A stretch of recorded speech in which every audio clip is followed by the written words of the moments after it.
Good morning class.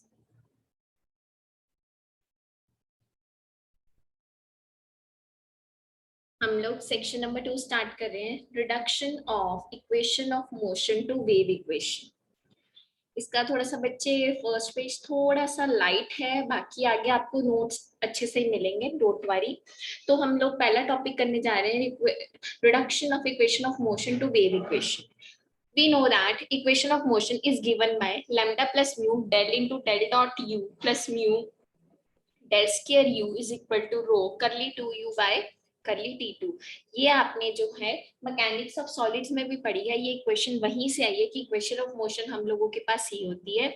यहाँ पे u क्या होता है, डिस्प्लेसमेंट वेक्टर होता है, लैम्डा एंड म्यू क्या होते हैं, लेंथ कांस्टेंट होते हैं, और रो क्या होती है हम लोगों के पास, डेंसिटी होती है।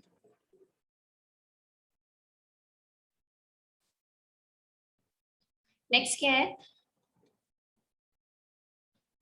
आपके पास, the body forces are neglected here। body forces को क्या किया यहाँ पे, नेग्लेक्ट किया यहाँ पे। ऑल्सो वी नो दैट, हमें पता है थीटा किसके इक्वल होता है, डेल डॉट यू के इक्वल होता है, ठीक है। और यू हम 3D में काम कर रहे हैं, यू के 3 कंपोनेंट्स हैं, u1 u2 u3, ठीक है। तो डेल डॉट यू का मतलब क्या होता है, करली u1 अपॉन करली x1, करली u2 अपॉन करली x2, करली u3 अपॉन करली x3 होता है।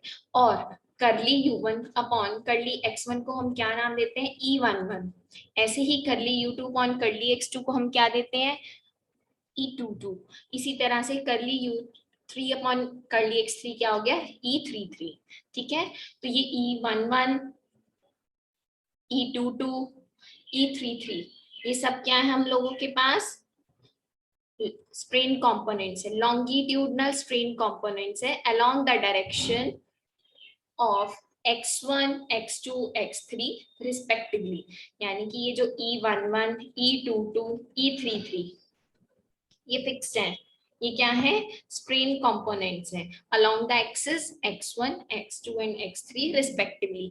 ये सारा जो टॉपिक है ना मैकेनिक्स ऑफ सॉलिड से रिलेटेड है आपका। तो बहुत सारे टॉपिक इसमें ऐसे भी मिलेंगे आपको जो आपने वहां किए होंगे, ठीक है, और या फिर वहां से मैम ने छोड़े होंगे यहाँ पे करने के लिए।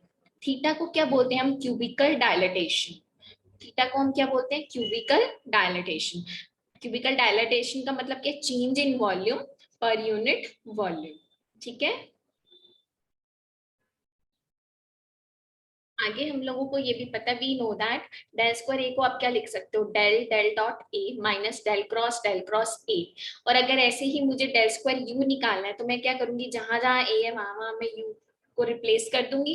अब हम क्या कर रहे हैं, डेल स्क्वायर यू की जो वैल्यू है इक्वेशन ऑफ मोशन में सब्स्टिट्यूट कर रहे हैं। तो आपने ही जैसे ही इसको सब्स्टिट्यूट किया तो आपके पास ये इक्वेशन आ गई, lambda plus mu del theta plus mu into del theta minus mu del cross u is equal to rho curly t you over करली T2। अब इन दोनों टर्म्स में से आप डेल्टा थीटा कॉमन ले सकते हो। आपने जैसे ही कॉमन लिया आपके पास क्या आ गया, lambda plus 2 mu delta theta minus mu into del cross u is equal to rho into curly 2 you over करली T2। ये आपके पास क्या आ गई, इक्वेशन नंबर 2 आ चुकी है। हमें ये पता है बाय हेल्महोल्ट्ज थ्योरम, u यानी कि डिस्प्लेसमेंट वेक्टर किसके इक्वल होता है, ul प्लस ut। ul किसके इक्वल होता है, डेल फाई के इक्वल, और ut किसके इक्वल होता है, डेल क्रॉस साई के इक्वल। तो डेल फाई इसमें जो फाई है वो क्या है, स्केलर पॉइंट फंक्शन है, और साई क्या है आपके पास, वेक्टर पॉइंट फंक्शन है, ठीक है। In order to determine psi uniquely a condition is imposed del dot psi is equal to 0। तो वो कह रहे हैं साई को डिटरमाइन करने के लिए हमने क्या किया, एक कंडीशन इम्पोज की कि डेल डॉट मतलब इनका डॉट प्रोडक्ट क्या है, 0 है। That means u is equal to del phi plus del cross psi with the condition that del dot psi is equal to 0। यानी कि हमने कंडीशन को इस में रिड्यूस कर दिया, मतलब इसमें एक कंडीशन इम्पोज कर दी कि साई की वैल्यू निकालने के लिए हमने इन दोनों का डॉट प्रोडक्ट 0 ले लिया।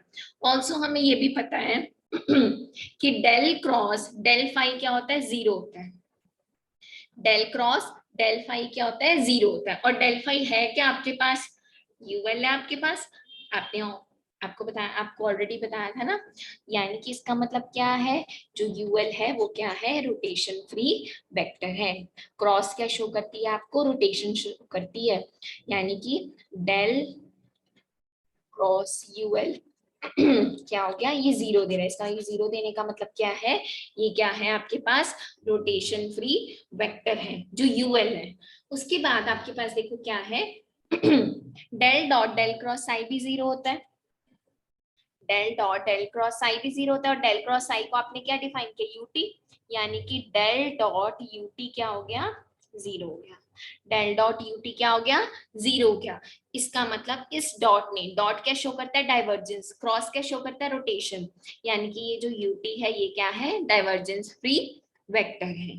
ठीक है, क्योंकि डॉट लगाने से यूटी जीरो हो रहा है, क्रॉस लगाने से यूएल जीरो हो रहा है, इसका मतलब यूएल रोटेशन फ्री वेक्टर है और यूटी क्या है आपके पास, divergence free vector. Thus, Helmholtz theorem show that every vector can be written as sum of two vectors where one is rotational free and other is divergence free vector. Because आपने u को कैसे लिखा था, ul plus ut, ऐसे ही लिखा था ना, ul plus ut की फॉर्म में लिखा था। ठीक है, और ul को आपने क्या शो किया, ये क्या है, रोटेशन फ्री है, और इसको क्या शो किया, ये क्या है, डाइवर्जेंस फ्री है आपके पास।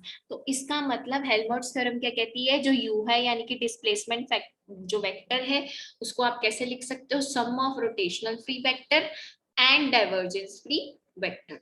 ठीक है, ऑल्सो थीटा किसके इक्वल होता है, डेल डॉट यू के इक्वल होता है ना, डेल डॉट यू के इक्वल होता है। तो आपने क्या लिखा, यू की जगह क्या लिखा, डेल फाई लिखा आपने, तो ये किसके इक्वल आ गया, डेल स्क्वायर फाई के इक्वल आ गया।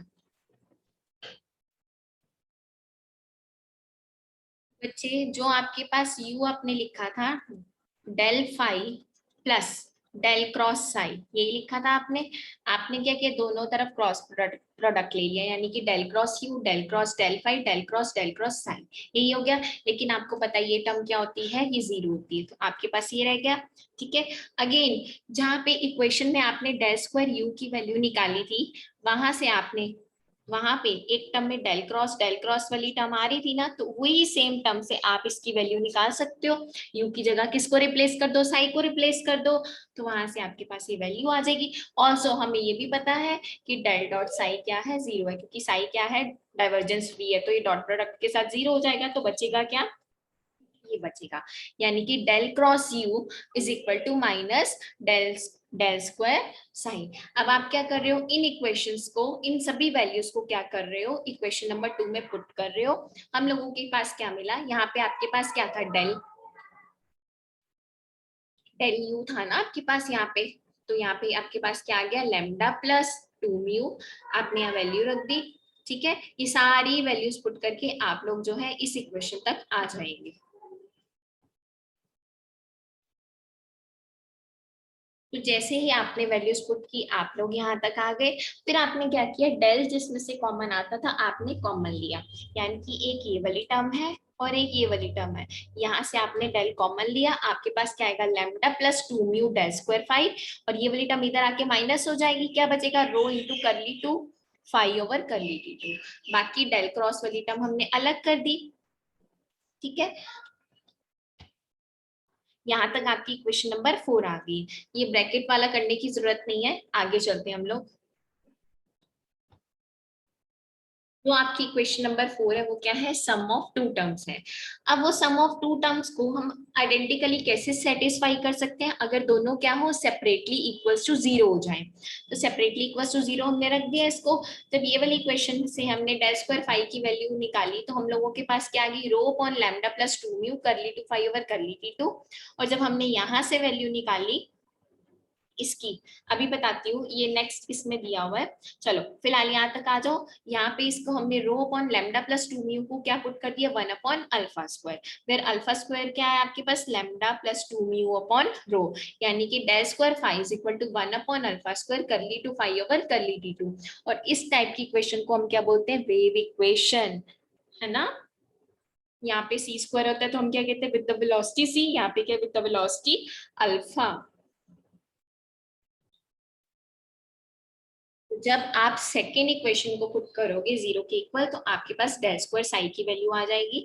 आपने इस रो अपॉन म्यू को क्या पुट किया, वन अपॉन बीटा स्क्वायर, तो बीटा स्क्वायर किसके इक्वल, म्यू अपॉन रो के इक्वल, यानी कि इसने भी, साई ने भी क्या किया है, वेव इक्वेशन को सेटिस्फाई किया with the velocity beta. Thus, equation of motion 1 जो स्टार्टिंग में ली थी is reduced into two wave equations 5 and 6। आपने उसको रिड्यूस करते करते कहाँ पे आ गए, इक्वेशन नंबर 5 और 6 पे आ गए। ठीक है, और इन दोनों 5 और इक्वेशन 6 में एक क्या है, स्केलर पॉइंट फंक्शन है, स्केलर पॉइंट या स्केलर पोटेंशियल कह लो, दूसरा क्या है, वेक्टर पोटेंशियल फंक्शन साई। आपको ये दोनों में पता लग गया, जो फाई है वो क्या है, स्केलर पॉइंट फंक्शन है, और साई क्या है, वेक्टर पॉइंट फंक्शन। ठीक है, therefore two types of waves can propagate in a homogeneous isotropic elastic medium, one with speed alpha and other with speed beta. तो यानी कि वेव इक्वेशन को आपने दो इक्वेशंस में रिड्यूस किया, और वो जो दोनों इक्वेशंस है वो क्या है, वेव इक्वेशंस ही है, जिसमें एक की वेलोसिटी क्या है अल्फा और दूसरे की वेलोसिटी क्या है आपके पास बीटा है। तो it is clear that alpha square आपको पता है, आपने ये लिया है। ठीक है, तो लैम्डा प्लस 2 म्यू अपॉन रो को आप ऐसे लिख सकते हो, लैम्डा प्लस म्यू अपॉन रो प्लस म्यू अपॉन रो, एलसीएम लोगे तो वापस तो यही आएगा, और म्यू अपॉन रो क्या है आपके पास, बीटा स्क्वायर है। यानी कि मैं कह सकती हूँ alpha square is greater than beta square, क्योंकि अल्फा स्क्वायर में एक ये टर्म एक्स्ट्रा ऐड हो रही है। ठीक है, alpha square is greater than beta square, that means alpha is greater than beta. यानी कि स्केलर पोटेंशियल फंक्शन जो फाई है वो ज्यादा वेलोसिटी से जो है मूव कर रहा है एज कंपेयर टू साई से। ठीक है, thus the wave with velocity alpha will reach the receiver first and wave with which travels with the velocity beta will reach the second wave, क्योंकि अल्फा क्या है, ग्रेटर देन बीटा, यानी कि जिसकी velocity ज्यादा है वो रिसीवर पे जल्दी पहुंचेगी एज कंपेयर टू जिसकी स्पीड कम है। Therefore, wave with speed alpha are called primary waves और p waves। अब ये ध्यान रख लो, p waves इसी में घूमेंगे हम। और जो इक्वेशन नंबर 6 में आपने डिफाइन किया वो क्या है, सेकेंडरी वेव्स, एस वेव्स। ठीक है, अब हम इसी में ही घूमेंगे, पी वेव्स में और एस वेव्स में घूमेंगे। पी वेव्स कौन सी है, वो वेव्स जिनकी वेलोसिटी अल्फा है, और एस वेव्स जिनकी वेलोसिटी क्या है, बीटा है आपके पास।